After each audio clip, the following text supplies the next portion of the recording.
अभी अभी मुफ्ती मुनीबुर रहमान का मैं एक पढ़ रही थी, उनका बयान आया है कि जनाब शमा जुनेजो का मामला अल्लाह पे छोड़ें। अल्लाह हमें ऐबों पर पर्दा डालने का हुक्म देता है, सोशल मीडिया पर पगड़ियाँ उछालने के बजाय एक औरत की इज्जत को मलहूज़े खातिर रखें।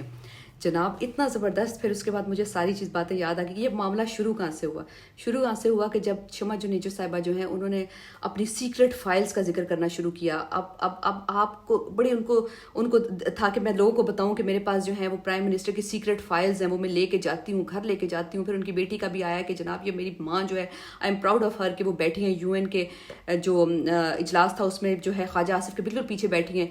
जब ये बात ज़्यादा उठी तो ख्वाजा आसिफ साहब ने इनकार कर दिया कि मैं तो इनको जानता ही नहीं हूँ। ये भी बहुत इंटरेस्टिंग बात है, हालांकि ख्वाजा आसिफ साहब की उसके साथ तस्वीरें भी हैं। चलो ख्वाजा आसिफ साहब को तो हम छोड़ भी दें, उनकी तो मत मार दी है मेहंदी हसन ने।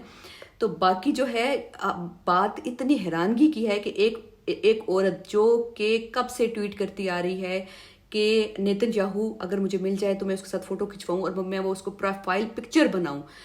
पाकिस्तान को, इज़राइल को जो है एक्सेप्ट कर लेना, रिकग्नाइज कर लेना चाहिए, अपना मुफाद देखना चाहिए, टेक्नोलॉजी उनसे लेनी चाहिए। और ये कई ट्वीट्स हैं, ये एक नहीं है। 2018 का एक ट्वीट है, वो काफ़ी डिटेल में है, लेकिन उसके अलावा जो है 2023 में, 2022 में बेशुमार ट्वीट हैं इन बीबी के there is a reason I always advocate to recognise Israel, हमें अपना इंटरेस्ट देखना चाहिए। तो जो है, और वो मोहतरमा भी कह रही है कि मेरे तो 2018 में मैंने ये ट्वीट किए थे, और उससे पहले तो कि पहली बात है कि 2018 में तो नहीं, आपने 2023 तक वो ट्वीट किए हैं। अच्छा, दूसरी बात मुझे आप ये बताएं, 2018 में या 2023 में क्या फ़लस्तीन, नेतन्याहू या इज़राइल जो है वो फ़लस्तीनियों का कातिल नहीं था? आप किस बेस पे उसको रिकग्नाइज करने की बात करते थे, और आप हुकूमत में के अहम वफ्त में शामिल हैं। और ये बात तो जो है ना, आपने सबको पता चल गई है। आपने खुद भी कहा कि क्यों ख्वाजा आसिफ साहब ये कह रहे हैं कि इस बात को डिनाई कर रहे हैं। आप तो उनकी तकरीरें लिखती हैं, सब कुछ करती हैं।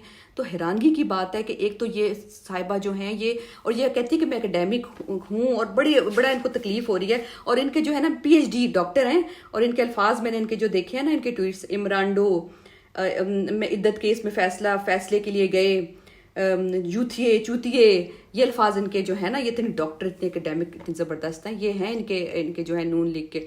तो ये सारी बातें तो चलो एक तरफ होगी। आखिर में आते हैं जिससे मैंने शुरू किया था, जैसे मुफ्ती मुनीबुर रहमान साहब ने बहुत अच्छी बात की, किसी औरत की पगड़ी, इज्जत जो है ना, इज्जत से बढ़ के कोई नहीं है।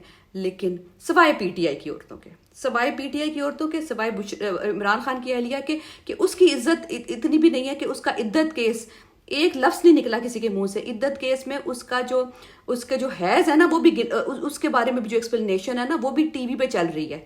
शर्म नहीं आई किसी को बात करते हुए, शर्मिंदगी नहीं हुई कि उसको हैज़ आते हैं कि नहीं आते इस उम्र में। ये बातें भी हुई हैं। वो औरत नहीं थी, उसकी इज्जत नहीं थी, वो औरत नहीं थी जिसको घसीटा गया था। ये औरतें नहीं थी जिनको साल जेल में रखा गया।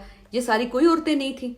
तो खुदा के लिए हिपोक्रेसी जो है ना, तकलीफ होती है। हिपोक्रेट इतने सारे, ये शमा जुनेजो तो चलो है हिपोक्रेट के, एक तरफ वो कहती है कि एक तरफ इसराइल की सपोर्टर है सबसे बड़ी, और दूसरी तरफ इमरान खान का किसी ने, कांग्रेसमैन ने सपोर्ट किया तो उसे कह रही है कि हम जिन्स परस्त ने भी सपोर्ट कर दिया इमरान खान को, अब उसने भी कर दिया, अब एक हिंदू ने भी कर दिया, और अब तो सिर्फ नेतन्याहू रह गया। यानी नेतन्याहू जिसके साथ ये खुद तस्वीर खिंचवाना चाहती है उसको, वो तो चलो हिपोक्रेट है।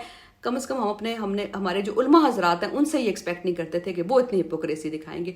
तो खुदा के लिए सब ने मरना है, सब ने कब्रों में जाना है। बिल्कुल आपकी बात ठीक है, किसी की पगड़ी नहीं उछालनी चाहिए। तो जो पगड़ी शमा जुनेजो की सिर्फ नहीं है, शमा जुनेजो की सिर्फ इज्जत नहीं है, वो तो एक इजरायली जो है ना, जिसे कहते हैं अपोलोजिस्ट, इजराइल की सपोर्टर, उसकी क्या हम इज्जत करें? इजराइल जो कर रहा है उसके बाद कोई दिल में किसी की इज्जत है उनकी, और उसके सपोर्टर की कोई इज्जत रहेगी?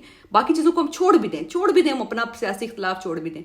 तो जो बंदा इजराइल का हाल किया पूरी दुनिया मान गई है, लेकिन ये लोग जो है ना, ये अपनी बात से नहीं हटे, तो उनकी इज्जत नहीं है। तो उनकी इज्जत है, लेकिन जो है PTI की खवातीन, उनकी इज्जत नहीं है। तो मौलवी साहब, मैं सिर्फ आपसे रिक्वेस्ट करूंगी, खुदा के लिए, हम सब ने कब्रों में जाना है, सब ने मरना है, यकीन करें। वहाँ में कोई बचाने नहीं आएगा। यहाँ जो दुनिया में जो है ना, जितने लोग, वो हमें बचाने वहाँ नहीं आएंगे, वहाँ सिर्फ आपका अपना ये अमाल होंगे जो हमें बचाने आएंगे। बहुत शुक्रिया।